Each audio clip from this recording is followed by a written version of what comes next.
안녕하세요. 드라마 터는 기자의 신상민입니다. 이번 주에 다룰 드라마는 금혼령, 조선 혼인 금지령입니다. 금혼령은 7년 전 세자빈을 잃고 금혼령을 내린 왕 이현 앞에 죽은 세자빈으로 빙의할 수 있다는 혼인 사기꾼 소랑이 나타나면서 벌어지는 이야기를 다룬 드라마입니다. 드라마는 천지의 작가의 동명 웹소설을 원작으로 하고 있습니다.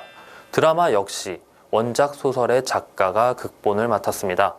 드라마의 소재가 된 금혼령에 대해 이야기를 해보면 국가에서 일정 기간 동안 백성들의 혼인을 금지시키는 것을 말합니다. 고려시대나 조선시대의 국가에서 왕비나 왕세자 또는 왕세손의 빈을 간택하기 위해 일정 연령에 도달한 여성들의 혼인을 금하는 명령을 내렸습니다. 공주나 옹주의 부마 간택을 위해 일정 연령에 도달한 남자의 혼인을 금지한 사례도 있었습니다. 이외에도 국상 중에 혼인을 금하기도 하거나 중국으로 공녀를 보내기 위해서도 금혼령이 내려지기도 했습니다. 중요한 건 금혼령이 내려 있는 기간에는 양반 아닌 서민도 결혼을 할 수 없다는 점입니다. 조선 왕조실록에 보면 태종 8년에 중국에 진언할 때 물품을 마련하기 위해 임시로 둔 관청을 설치하고 공녀를 보내기 위해 금혼령을 내린 기록이 있습니다.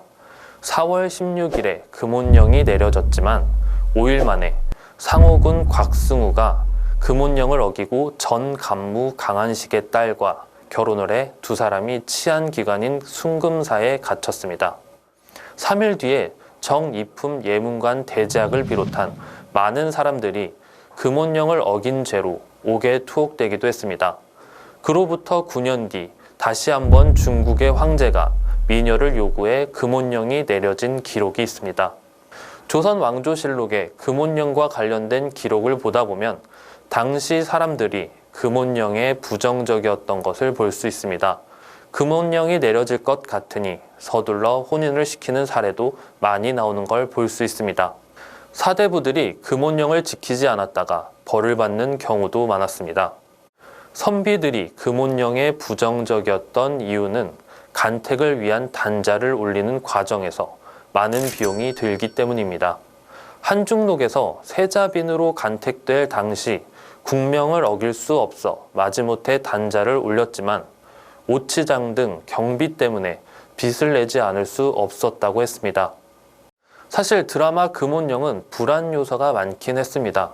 아무래도 사극 장르는 사극 특유의 톤 때문에 베테랑 연기자도 도전이 쉽지 않습니다. 그런데 주연을 맡은 김영대, 박주연, 김우석 모두 사극에 첫 도전을 했습니다. 세자빈 역할의 김민주 역시도 사극이 처음입니다. 더구나 금혼령의 원작 소설은 고증과 관련해 여러 논란이 있었습니다. 일단 7년 동안 금혼령이 시행되는 게 불가능합니다. 조선시대는 결혼을 장려하는 분위기였습니다. 조선 경제의 근간이 농업이기 때문에 노동력에 대한 부분은 민감할 수밖에 없습니다. 그렇기 때문에 경국대전에서는 사대부 집안의 딸이 30세가 되도록 가난해 시집을 못 가면 혼수와 돈을 지원하도록 규정하고 있습니다. 조선 왕조실록에도 혼기를 놓치지 않게 구제를 하는 부분에 대해 여러 왕들이 고민을 한 기록들이 있습니다. 이런 고증 문제뿐 아니라 왕이 자신을 부르는 호칭에 대한 것, 왕실 법도와 어긋나는 행동들이 아무렇지 않게 나온다는 점들이 지적되기도 했습니다. 이런 불안 요소를 제거하기 위해 드라마는 조선 멀티 유니버스라는 설정 안에 그저 이름과 문화만 같을 뿐 어떤 지구형 행성에 있는 나라라고 설정을 했습니다. 특히 비슷하게 보인다면 착각이라고 말하는 나레이션이 웃음을 자아냅니다. 이렇게 사극 장르의 고증에서 벗어나다 보니 좀 더 자유롭게 이야기를 펼쳐냈습니다. 대표적인 게 21세기 설정을 비슷하게 가져온 모태설로, 비어거라 등이 있습니다. 여기에 온갖 드라마를 패러디해 웃음을 자아냅니다. 재미있는 건 힙합씬에서 유명한 기리보이가 금혼령으로 첫 연기 도전을 했다는 점입니다. 본명 홍시영으로 드라마 데뷔를 한 기리보이는 지금으로 치면 성인용 웹툰을 그려 히트를 친 정도석이라는 인물을 연기했습니다. 기리보이는 배우라는 직업에 관심을 가지게 돼 연기를 따로 수업받기도 했다고 합니다. 드라마 데뷔에 대해서 관객이 없어서 무대보다 덜 긴장이 된다고 했습니다.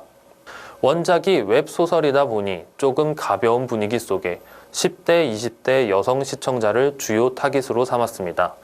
하지만 대진운이 너무 나빴습니다.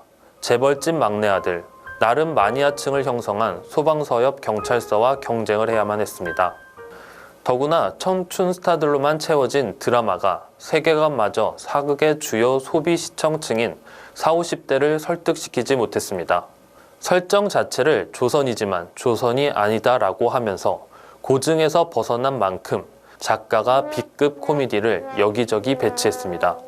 사극이지만 사극 같지 않은 분위기가 오히려 일부 마니아층의 취향을 저격했습니다. 지금까지 드라마터는 기자였습니다.